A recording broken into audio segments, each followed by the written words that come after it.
The United Nations is meeting this week in its annual general debate, during which heads of states, foreign ministers, and ambassadors from the United Nations 193 member states convene in New York for a week of meetings and speeches, essentially trying to frame and outline the work of the organization for its next session.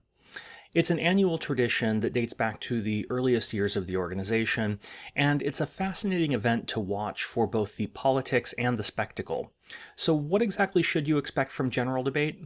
Hey everyone, I'm Noah Zerbe. I'm a professor of global politics at California State Polytechnic University Humboldt.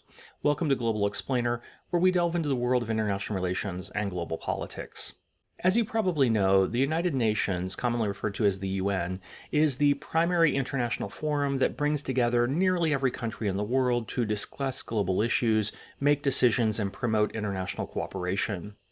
And while the UN has a General Assembly, it's important not to confuse the organization's General Assembly with the General Debate that's occurring this week.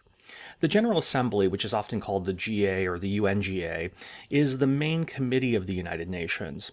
It meets regularly throughout the year, and for lack of a better analogy, it's something like a world parliament where countries' representatives gather together to tackle global challenges.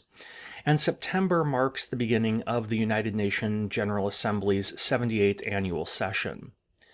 But General Debate is a specific event within the Assembly. It's where the world leaders shine. It's where presidents, prime ministers, and diplomats from around the globe take to the world stage to address the global community. And in fairness, it's not really a debate. No one's there to argue. It's more like a series of speeches where leaders share their perspectives on important global issues. Each year there's a theme. For UNGA 78, the annual theme is Rebuilding Trust and Reigniting Global Solidarity, Accelerating Action on the 2030 Agenda and its Sustainable Development Goals towards Peace, Prosperity, Progress, and Sustainability for All. Now, here's a fun fact. Did you know that which country gets the honor of speaking first during the general debate? It's Brazil. That's because in the early days of the organization, no one else wanted to be first. Brazil stepped up, and it became a tradition. And as the organization's host country, the United States always speaks second.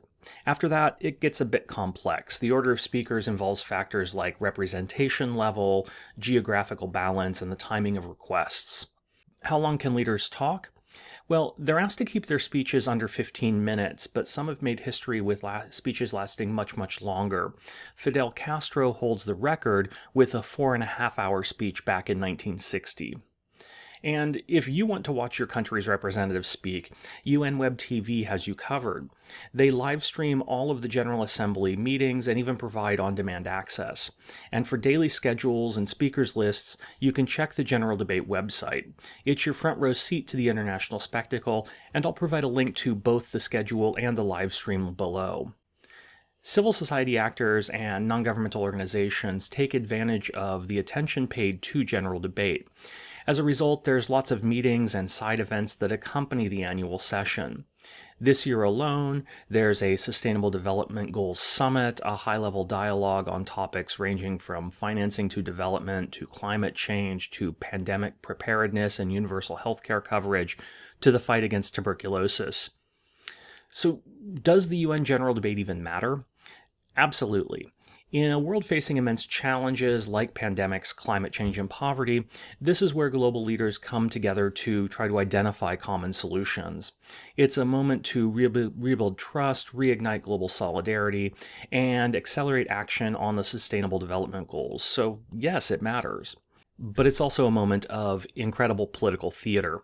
General Debate is where, in 2011, Iran's president Mahmoud Ahmadinejad sparked a walkout by other heads of state when he questioned the veracity of the Holocaust and implied that 9/11 was an inside job.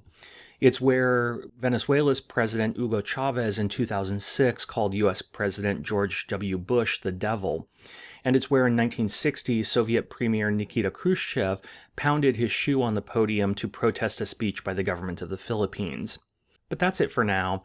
Don't forget to like, subscribe, and hit the notification bell so you'll never miss an update on the world's most important issues. Thanks for watching, everyone. Have a good day. Bye.